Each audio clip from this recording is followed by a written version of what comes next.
A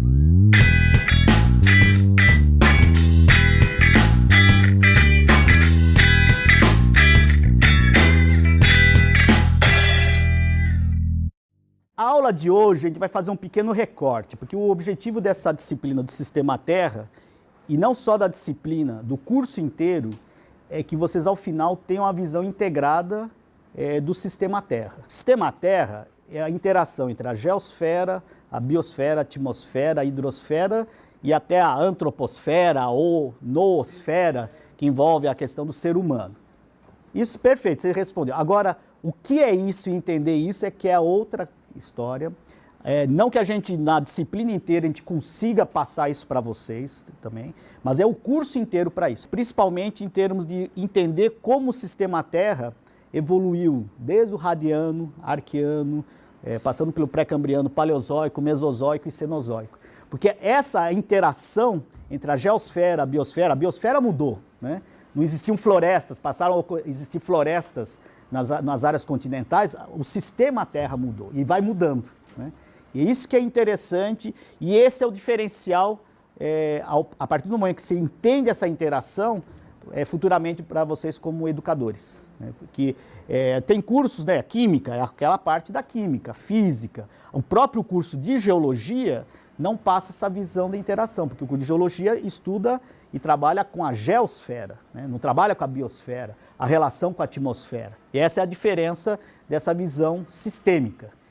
O pessoal da biologia trabalhou um conceito com o Sistema Terra, mas usou um outro nome, quem que lembra? Numa época estava bastante divulgado isso, deixou de existir um pouco, agora volta um pouco a usar esse termo. Gaia, já ouviram falar da Gaia? A teoria de Gaia. A teoria de Gaia é a visão que ele coloca até que a Terra é um planeta vivo, né? Porque ele se autorregula. Se você aumenta o oxigênio na atmosfera, isso implica numa interação com a geosfera que há autorregulação, quer dizer, aquele excesso de uma determinada substância, ou de oxigênio, ou de gás carbônico, aumenta o intemperismo, ou diminui, muda algumas relações químicas de tal forma que volta aquele equilíbrio novamente. Por isso que ele usa o conceito que a Terra é um sistema vivo. Então, dentro da tentativa de passar para vocês esse conceito integrado do Sistema Terra, a aula de hoje nós vamos dar um recorte, porque não dá para toda a aula falar de forma interativa. A gente tem que parar e entrar no específico. Então, hoje nós vamos entrar no específico até de uma parte mais específica ainda da geosfera, que são os minerais. Porque todas as rochas, as pedras, né, elas são constituídas... O que é uma rocha? Uma rocha é um conjunto de minerais. Então, para a gente entender a geosfera e para entender as rochas, nós vamos ter que entender os minerais. E o que é um mineral? Quem poderia definir? Como é que a gente poderia definir um mineral? O que é um mineral? Vegetal é uma planta, né? Tem folhas, faz fotossíntese, né? Tem um mineral, o que é? Uma substância inorgânica, homogênea, mas tem minerais que estão nas conchas, né? E a concha tem um mineral, vocês vão conhecer o mineral, qual que é, e ele tem origem orgânica. Então, não é só inorgânico. A maior parte dos minerais são inorgânicos, mas tem minerais que têm origem orgânica. Tem o mineralóide, não vamos explicar o que é. Mas antes tem que explicar o que é o mineral. Como é que a gente pode dizer? Esse aqui é um mineral. Isso que nós vamos ver. Por exemplo, a água mineral, que a gente fala tanto, né? A água mineral é um mineral? Não é um mineral, mas a gente fala que é água mineral. Até é interessante esse conceito, porque a água mineral não é um mineral, mas é um minério. E aí vem outra pergunta, o que é um minério? Eu vou adiantar, o minério é um conceito econômico. Qualquer material rochoso ou mineral que tem valor comercial, que você comercializa, ele passa a ser um minério. Inclusive, é até interessante o conceito de minério, ele flutua conforme o mercado. Então, você tem uma região que tem uma jazida, né, uma concentração de um mineral econômico, por uma questão do mercado, o preço cai, ele deixa de ser econômico, ele deixa de ser minério. Então, o minério tem embutido nele um conceito econômico. Ele é um material terrestre, rochoso, mineral, que você comercializa. Então, por isso que a água mineral é um minério, porque você comercializa, né? Ela tem lucratividade e tudo mais. Mas é interessante, não é um mineral. Então, vamos ver o que é um mineral. Então, o conceito de mineral é um mineral, uma substância sólida homogênea, você colocou isso, quer dizer, ele tem uma certa unicidade, né? Cristalina. O que vocês entendem por termos cristalino? Depois nós vamos ver um uso desse termo cristalino que também não é apropriado. O que é um cristal? Uma formação atômica organizada. É um arranjo cristalino, né? E esse arranjo cristalino organizado, da forma que você colocou, é interessante porque não é qualquer arranjo. Porque os elementos químicos têm propriedades que é que nem o joguinho de Lego, né? Não tem aquelas pecinhas? Você não consegue encaixar de uma outra forma, só encaixa daquele jeito. E assim são os elementos químicos. E isso dá um arranjo cristalino pré-determinado. Então, se é um arranjo cristalino, implica também que o mineral é um material líquido, sólido ou gasoso? É um sólido. Então, nesse sentido, a água mineral não pode ser considerada... O mercúrio seria uma exceção. Oi? O mercúrio seria uma exceção.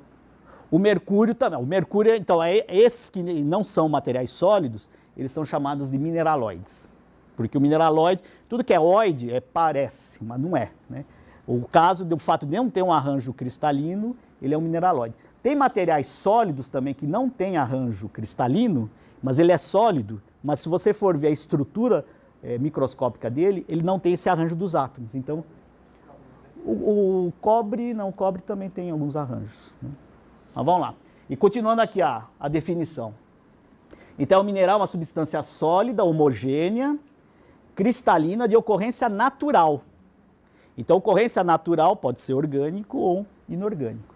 De composição química definida, mas em geral não fixa, porque tem minerais que ele tem uma série de outros elementos e a composição daqueles elementos varia um pouco. Então, não necessariamente é sempre a mesma composição. E com um arranjo atômico altamente organizado, que é essa estrutura cristalina. O mineral é usualmente formado por processos inorgânicos, a maioria, mas tem alguns minerais que são de origem orgânica. Aí, aquelas regiões com águas límpidas, muito bonitas, a gente usa muito esse termo, né? Águas cristalinas, né? Essa aí é a região lá da Serra da Bodoquena, né? Em Bonito, o mar de águas cristalinas, a gente usa muito isso. É correto falar que a água é cristalina? Porque o cristal implica num arranjo atômico organizado. E a água tem um arranjo atômico? Não tem, né? Então, usa-se, né? Não é errado, porque a gente usa. Porque, na verdade, quando ele fala que é cristalina, ele está fazendo uma associação a isso, a um cristal, né? Porque o cristal límpido, né? Então parece transparente. O ideal, na verdade, dessas águas é dizer que são águas límpidas, águas transparentes, que parece um cristal, né? Mas chamar de água cristalina não é totalmente assim apropriado. Outra questão, muita gente fala é cristal de rocha, né? Já ouviram esse termo? Que é um sinônimo de quartzo.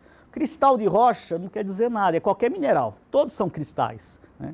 E a gente usa muito, é muito comum. Então, vocês têm que entender que é comum, é utilizado como cristal de rocha, e geralmente o cristal de rocha faz referência ao quartzo.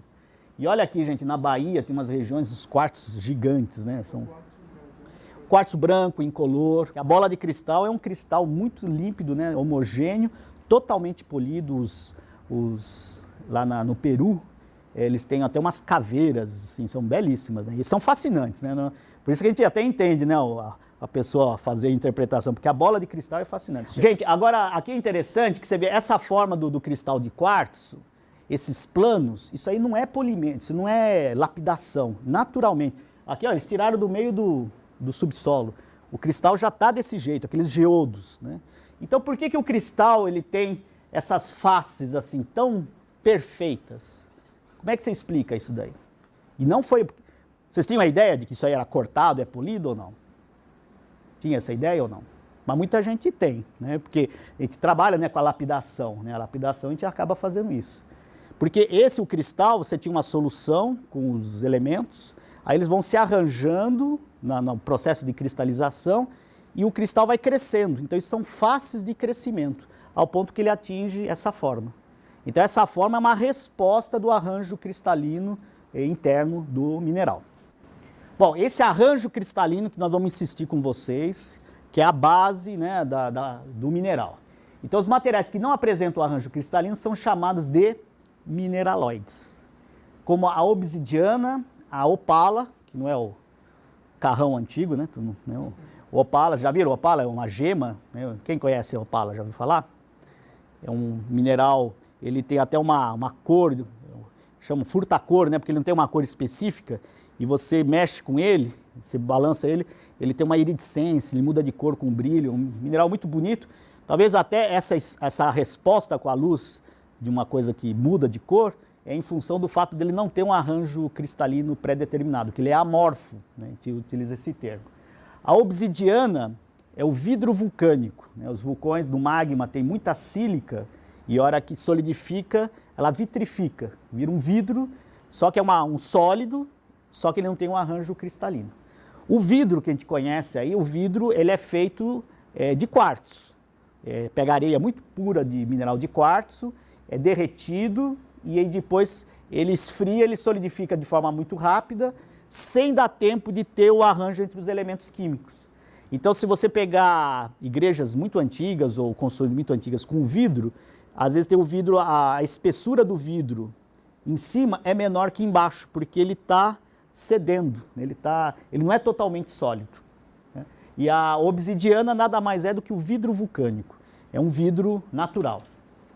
E o âmbar, né, ficou conhecido lá no filme do Spielberg, que ele preservou um fóssil dentro, e aí um pouco de ficção, que eu saiba, acho que até hoje não conseguiram preservar o sangue, né, ao ponto de poder tirar o DNA, mas a ficção lá do Spielberg foi muito interessante, que a ideia, né, vocês lembram do filme, o que era? Um inseto tinha picado um dinossauro e ficou preservado no âmbar, e o sangue, né, do dinossauro foi extraído do inseto no âmbar e feito o DNA, e com o DNA foi feita a clonagem, né, foi feita a reprodução do dinossauro, né? Então o âmbar, e o que então é o âmbar? O âmbar é a resina vegetal que ao solidificar, ela solidifica e fica um material sólido, né? Mas sem um arranjo cristalino. Esse é a obsidiana, que é o vidro vulcânico. O que chama a atenção quando vocês olham aqui? O que chama a atenção na obsidiana? Nas duas peças aqui. A feição que mais chama a atenção. Cor preta, né? E você percebe essas linhas aqui, ó? Lembra o que até? Uma concha, né? Lembra uma concha, exatamente. Então aí vocês já vão pegando as dicas que a gente dá de algumas características, né, dos minerais. A gente tem as características das pessoas, das plantas, dos animais, os minerais têm as suas características. E essas características dos minerais que nos ajudam a identificá-lo. Esse tipo é um plano irregular que quebra na forma de concha. Então um plano irregular no mineral a gente dá o nome de fratura. E que nome vocês dariam a essa fratura que quebra irregular na forma de concha? Fratura conchoidal. Quer dizer que tem uma certa lógica, né? Então isso que é interessante. E, gente, esse material, né, como ele quebra, ele lasca, assim como o material que é a constituição dele, que é a sílica, o sílex, desde os primórdios, né, da humanidade, foram utilizados pelo fato de ele quebrar desse jeito para fazer os artefatos, ó, detalhes, até agulha, ponta de flechas bem refinadas, e aqui até um artesanato. É claro que hoje, com o recurso da tecnologia, com um polimento mais aprimorado, né, fazer essas estruturas muito bonitas. Então, as definições básicas, nós vamos trabalhar essa aula. Nós temos aqui 12 minerais, 13, né, agora? 13 minerais. A opala, não, a opala eu não falei direito. A opala é um material, ele é de sílica, só que ela é amorfa, ela não teve o arranjo cristalino como se espera de outros minerais. E é uma sílica que você identifica a opala pela cor dela e o fato que a hora que você mexe, as cores variam, é mais nesse sentido. Então é uma sílica amorfa e que tem um brilho diferenciado. Inclusive na região do Piauí, tem uma colega aqui que é do Piauí, tem uma região chama Pedro II, tem umas opalas muito bonitas. Essas opalas do Piauí e Pedro II são conhecidas no mundo inteiro, né? Bom, então nós vamos ver aqui nas características, nós vamos ver o que é o mineral, as estruturas cristalinas. O mineralogista, né, é uma área específica da geociência. Tem mineralogista que só trabalha com o estudo das estruturas cristalinas. Então, até nós vamos ver como é que ele determina a estrutura cristalina, interagindo até muito com os químicos. Tem químico que trabalha com mineralogia em função disso. Ver o que é um cristal, mineraloide. Vocês já subiram. O que é um mineraloide? É um mineral que não tem arranjo cristalino, né? A rocha, o que é uma rocha? Um conjunto de minerais, é bem simples, né?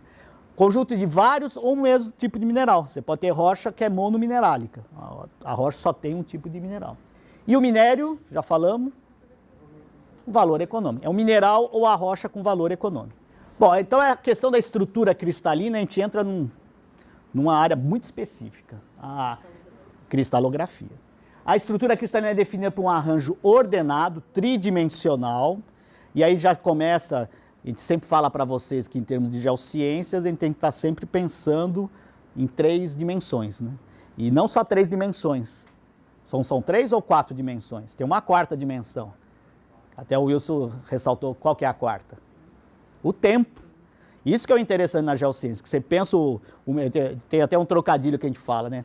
Em geociência a gente pensa o meio ambiente por inteiro e na evolução do tempo. Você olha uma paisagem, você tem condições de interpretar como é que ela evoluiu, que num passado, milhões, centenas, até bilhões de anos atrás, tinha um oceano, esse oceano fechou, virou cadeia de montanha, até chegar o que é hoje naquela estrutura, né? Então, são propriedades físico, macro e microscópicas, são decorrentes da estrutura cristalina, ou seja, toda a forma externa do mineral e a propriedade do mineral depende desse arranjo cristalino. Por exemplo, o mineral, um dos minerais com menor dureza é o talco. Ela é muito baixíssima dureza, você risca com a unha. E em função disso, em função dessa propriedade que a gente utiliza o talco para não assar. Porque o fato dele não ter dureza nenhuma, porque se você pôr uma areia lá, todo mundo sabe o que acontece nas juntas, né? Assa, né? E o talco não, e o talco ainda tem uma propriedade microscópica que ele acaba tendo quase que um poder lubrificante. Então, nas juntinhas ali, né, você se mexe ali, não tem problema de assadura. Agora, a curiosidade é isso, é interessante. Às vezes dá uma amostra de talco, a criança, a reação que tem é cheirar, né? O talco que a gente usa é moído, né? Mas isso que é interessante, porque essas mesmas propriedades, o material extremamente moído, ele preserva, porque mesmo aquele grãozinho microscópico, ele tem a dureza. Não só a dureza, ele tem as mesmas propriedades químicas, num grão micrômetro, né? E a questão assim, o perfume do talco, ele é incorporado naturalmente. Mantém mesmo moído, e mesmo moído. Nós temos a escala de Mohs, vou mostrar para vocês, que é um padrão de escala de dureza. O que define a dureza? Essa é uma boa pergunta. Vamos pôr na prova, inclusive. Vou dar um exemplo. Isso aqui vocês conhecem. NaCl é o sal de cozinha, né? E no arranjo cristalino ele é a halita. Então você tem a halita natural e quando a gente tem o sal que a gente consome, principalmente aqui no Brasil, é até interessante, porque ele está dentro do conceito de minério, mas ele não é bem um minério que é tirado da natureza. Como é que a gente produz sal aqui no Brasil? Faz as salinas, pega o mar, entra a água do mar, umas piscinas, deixa evaporar e produz. Então essa atividade, por incrível que pareça, é considerada como uma mineração. Porque isso aí vem de uma tradição que em algumas regiões, por exemplo, o Chile, o sal natural, a halita, ela é extraída de depósitos antigos. Então ela tem depósito de sal que é natural e tem o depósito de sal que é feito artificialmente. Então o que acontece? Você vem com a água do mar, com NaCl dissociado. Com a evaporação tem a ligação entre esses elementos, cria um arranjo cristalino e forma o NaCl. O que determina a dureza? Qual é um dos minerais mais duros que a gente tem, mais resistente de dureza? O diamante. Por que o diamante é tão duro? Tem a estrutura cristalina, mas o que determina a dureza? Por que tem mineral que ele solta melhor, ele risca? Porque o riscar, o que você está fazendo? Você está quebrando ligações químicas. Então, se você está quebrando ligações químicas, o que determina um mineral ser mais duro que o outro seria o quê? As ligações químicas. Então, as ligações entre os elementos químicos é que vai determinar a maior ou menor dureza. Então, a ligação química entre os elementos do talco é maior do que a ligação entre os elementos do diamante? Claro. Não, no diamante as ligações são muito fortes. E você não consegue quebrar, por isso que ele é duro. Então, o conceito, a hora que vocês estiverem riscando o mineral, vocês vão poder riscar aqui, vão fazer os exercícios, pegar o mineral, riscar, tem umas placas de vidro, a unha, canivete, que tem uma determinada dureza, você determina a dureza do mineral. A hora que você estiver riscando o mineral, o que vocês estão fazendo? Vocês estão quebrando as ligações dos elementos químicos. E a hora que você não conseguir riscar é que o mineral é mais duro do que o instrumento que você estiver utilizando. E aí que é a sacada do mineralogista, do cristalografista, quem estuda os cristais, é entender como é que é esse arranjo cristalino. Então aqui, por exemplo, a halita tem um arranjo cúbico, o cloro e o sódio. Tem um outro conceito importante, gente, que é o seguinte: a hora que você pega um mineral, ao você quebrar, bater no mineral, bater com martelo, ele vai quebrar em planos paralelos. Esses planos paralelos são planos bem definidos, e essa quebra em planos paralelos não são planos de fratura. Essa quebra de planos paralelos a gente dá o nome de clivagem. Então a clivagem são planos pré-definidos e depende do arranjo cristalino. Então a halita, você pegar um cristal desse maior que 1 centímetro e bater ele com um martelo, aqui está sem escala, mas ele vai quebrar em cubinhos menores que 1 milímetro. Você pegar um cubinho daquele e bater de novo, até no âmbito de submilimétrico, ele vai ser sempre esses cubinhos. Você vai para o microscópio eletrônico, que aumenta milhares de vezes, você vai ver o mesmo cubinho. Ele mantém essas características até no âmbito microscópico, não altera. Ele mantém as mesmas propriedades ópticas, ele vai manter todas as propriedades ópticas e cristalinas, porque é o mesmo arranjo atômico. A importância dos minerais, a gente vai mostrar um pouquinho, né, para que a gente estuda os minerais. Ele tem importância para a sociedade na forma de minérios, né? É interessante até que, em função das características dos minerais, tem mineral que é muito utilizado, não como remédio, mas como veículo, que vocês já viram, carga de comprimido? Né? Você tem um comprimido, você tem uma substância, você tem que pôr lá uma quantidade muito pequena, né? Impossível até de você separar e pôr na pessoa, né? Dar para o doente. O que você faz então? Você pega uma massa maior, tem que ser um material inerte, porque não pode afetar o organismo. Um material inerte desse é o caulim, que é um mineral, uma argila muito fina. O feldspato, que é um mineral que vocês vão procurar identificar também, ele moído, você pode ingerir que ele não vai afetar em nada. Então você faz aquilo, moe, mistura o remédio e faz o comprimido. Então essa característica do mineral de ser inerte ajuda. Quem me dá um exemplo aí de um mineral aí que estamos usando no dia a dia? Não, um computador tem um monte de minerais, né? Mas o mais simples aí, papel e lápis, tem mineral? A grafite é um mineral. Né? E o interessante é que a grafite é um mineral com a mesma composição química do diamante, são carbonos, só que com um arranjo cristalino diferente, que permite que placas deslizem uma pela outra, e ele é de baixíssima dureza. Então o que você está fazendo quando você está escrevendo com o lápis no papel, o mineral é mais mole do que o papel e está deixando um traço no papel. O papel é mais duro que ele, tão mole que ele é. Então o outro conceito que a gente utiliza para identificar o mineral é o traço. O traço é o que você deixa de pó quando raspa um mineral que é menos duro do que você está raspando. Então na nossa aula prática nós vamos usar uma placa de porcelana que tem dureza 6, a dureza 6, 6,5, e o mineral que se você riscar a placa de porcelana, a hora que você está riscando, o mineral que você está usando é mais duro que a placa de porcelana. Se deixar um traço, o mineral é mais mole do que a placa de porcelana, está deixando um traço. E ao mexer no papel, qual outro mineral que vocês estão usando, além da grafite? Qual outro mineral? Esse é mais difícil. Por que o papel é branco? O papel é feito do quê? Celulose. Mas a celulose é madeira, né? A celulose é branca. E não é só o calcário, às vezes vai um pouquinho de calcário. Mas ele utiliza uma argila muito branca, que tem até um valor econômico alto, quanto mais branca que ela é, que é o caulim. Bom, pessoal, desde os primórdios, né, da humanidade, o ser humano já usavam as pedras, né, os minerais, pedra lascada, e ele percebeu também que tem alguns minerais que têm pigmentos. Então eles aprenderam a usar e fazer pinturas belíssimas. Até hoje tem muitos índios e faz umas cerâmicas. É interessante que você olha uma cerâmica que você acha até que teve tinta a óleo, material artificial. É todo produto natural. Eles usam muito o caulim, porque é uma argila bem branquinha, para fazer detalhes. A cor vermelha, né? Significa o quê? Que elemento que vai ter na cor vermelha? Ferro.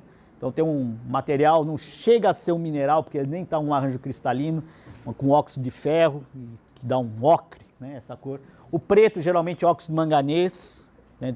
Inclusive tem já viram umas placas de pedra, com umas coisas que parecem uma planta fossilizada? No museu tem.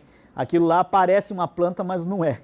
Na verdade, você tem pelas fraturas da pedra, vai entrando óxido de manganês e vai crescendo aquilo lá e formando, parece planta, né? Então tem que tomar um certo cuidado. Bom, isso voltando àquelas figuras do Jorge Agrícola, né, que nós comentamos na nossa aula passada, então já mostra que já há muito tempo, até antes da Idade de Cristo, as pessoas usavam algumas propriedades dos minerais, até o estudo, o entendimento, quer dizer, na verdade, os minerais sempre fascinaram a humanidade, né? O colega aqui diz que adora os minerais e tudo, mas não é só ele, todo mundo, né? O diamante fascina, o ouro também, né? Então essa relação do ser humano com os minerais já vem de longa data, né? E numa publicação de 1556 já mostrava práticas de mineração e práticas de beneficiamento e de siderurgia. E aí é interessante, acho que aí entra dentro do contexto para meio ambiente, que o meio ambiente a gente tem que aprender a trabalhar com o meio ambiente de tal forma que gere o mínimo de impacto ambiental. E para gerar o mínimo de impacto ambiental, você tem que conhecer como o ambiente funciona. Se você tem uma concepção errada do meio ambiente, a chance de você errar é muito maior. Os alemães antigos, eles achavam que os minerais cresciam num processo muito acelerado.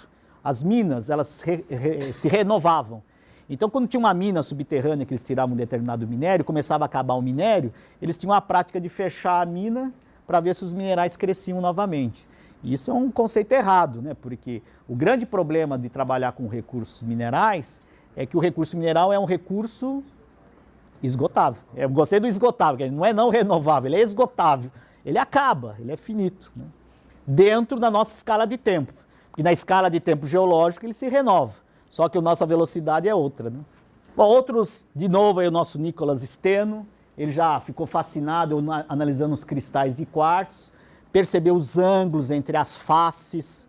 Aí entra um novo termo, nós falamos em fratura, a fratura conchoidal, a fratura geralmente é irregular, os planos de clivagem, o plano de clivagem são planos muito bem determinados, porque eles têm a ver com o arranjo cristalino, e a face de cristal é uma face do crescimento do cristal. Se você pegar o quartzo, que ele é todo facetado, se você der uma marretada nele, ele não vai quebrar com as faces, ele vai quebrar de forma totalmente irregular. E o Nicolas Steno já observou essas faces de crescimento e o ângulo entre elas. Esse outro aqui, simpático aqui, René, demonstrou a geometria dos cristais formado por minúsculos componentes que denominou moléculas integrais. Ele já tinha sacado essa questão do arranjo cristalino interno dos minerais. Aí vem os químicos, né? Os químicos sempre também falam fascinados por os cristais. Estudou alguma questão da composição química, inclusive até os químicos sempre buscaram, né, na época medieval, o que era, né?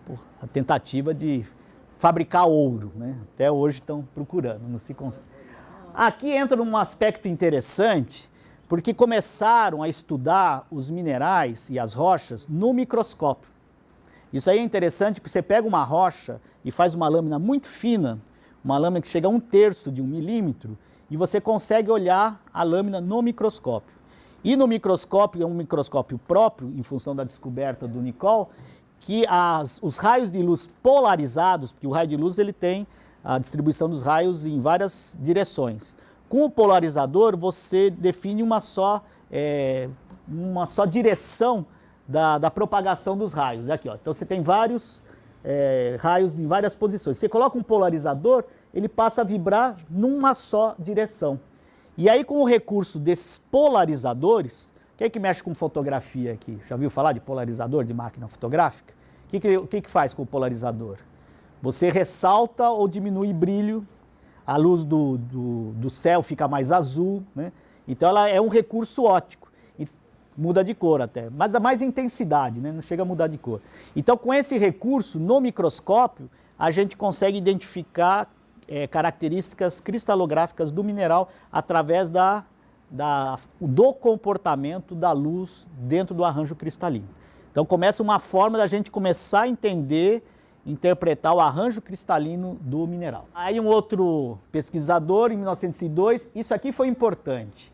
Através das ondas dos raios X, ele viu que existe a condição de você determinar, mesmo um cristal muito pequeno, a incidência dos raios X de ir numa placa em que os raios X recebem essa incidência, ele viu que cada tipo de cristal dava uma imagem diferente.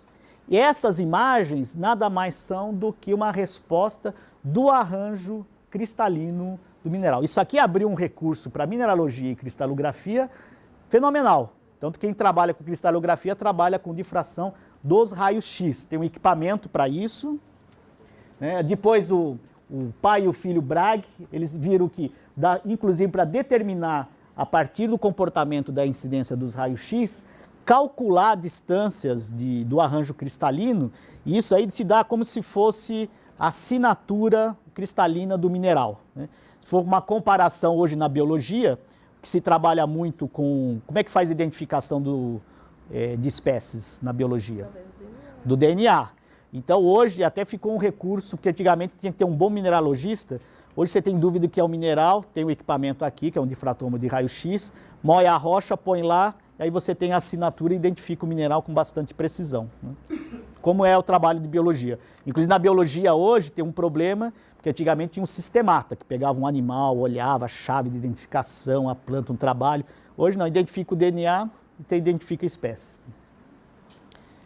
Então esse é o equipamento, é um equipamento bastante simples. Aqui tem ele tem uma fonte de raio-x. Essa fonte, ela circula numa lâmina com material moído, tem a incidência dos raios-x conforme o comportamento dessa luz, né, dos raios-x, desculpa, num filme, ou aqui no caso ele detecta, tem um detector, cria um gráfico, aí ele solta esses picos, cada pico desse ele tem um significado em função do arranjo cristalino do mineral.